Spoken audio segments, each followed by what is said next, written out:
ரீசெண்டாக osteoarthritis and cartilage Journal அப்படிங்கிற ஒரு ஜேர்னலில் ஒரு ஸ்டடி கண்டக்ட் பண்ணியிருந்தாங்க.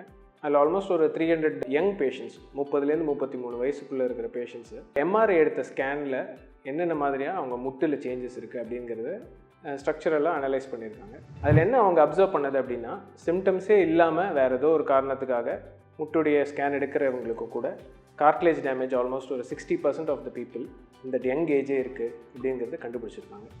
இதுக்கு ஏன் இப்படி ஒரு காரணம், இவ்வளோ ஹை பர்சன்டேஜ் அந்த 30 வயசுலேயே ஏன் வருது அப்படிங்கிறது பார்த்தா ஒரு பேட்டர்ன் தெரியுது. இந்த பேட்டர்னில் எப்படி இருக்குது அப்படின்னா, ஒன்று அவங்க ஃபிசிக்கலி இன்ஆக்டிவாக இருப்பாங்க.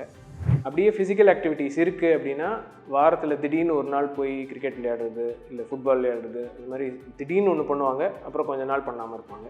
அப்புறம் அவங்களுடைய வெயிட் கரெக்டான இதில் இல்லாமல் ரொம்ப ஒபீஸாக இருக்கிறதுக்கான டெண்டன்சிஸ் இருக்குது. ஹைப்பர் கொலஸ்ட்ராலிமியா, ஹை பிளட் ப்ரெஷர், அதே மாதிரி சுகர், இதெல்லாம் கண்ட்ரோல் இல்லாமல் இருக்கிறது. இந்த மாதிரியான ஒரு மெட்டபாலிக் ப்ராப்ளம், சரியானபடி லைஃப் ஸ்டைல் இல்லாதனால வர ப்ராப்ளம்ஸ் எல்லாமே அவங்களுக்கு இருந்திருக்கு.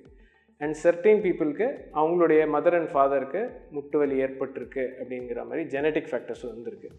ஸோ இந்த ஸ்டடியிலேருந்து நம்ம என்ன தெரிஞ்சுக்கணும் அப்படின்னா, நம்மளுடைய பாடி வெயிட்டை ஆஸ் early as 20 இயர்ஸ்லேருந்து கரெக்டாக மெயின்டைன் பண்ணுறதுக்கு ப்ராப்பர் டயட்டை, அதே மாதிரி ரெகுலர் ஃபிசிக்கல் ஆக்டிவிட்டீஸ், அந்த ஃபிசிக்கல் ஆக்டிவிட்டீஸை கண்டினியூஸாக எவ்ரிடே கன்சிஸ்டண்ட்டாக பண்ணணும். அது திடீர்னு ஒரு நாள் போய் நான் இன்றைக்கே குறைக்க போகிறேன் அப்படின்னு சொல்லிட்டு ரொம்ப ஹெவியாக பண்ணிவிட்டு அதுக்கப்புறம் பல நாட்கள் பண்ணாமலே இருந்தீங்க அப்படின்னா உங்களுக்கு இதெல்லாம் ஸ்லோவாக அக்யூமுலேட் ஆகி உங்கள் பாடியில் ஒரு பார்ட்டாக ப்ராப்ளம்ஸ் கடைசியில் அது ஜாயிண்ட் ப்ராப்ளம்லேயும் ஏற்படும்.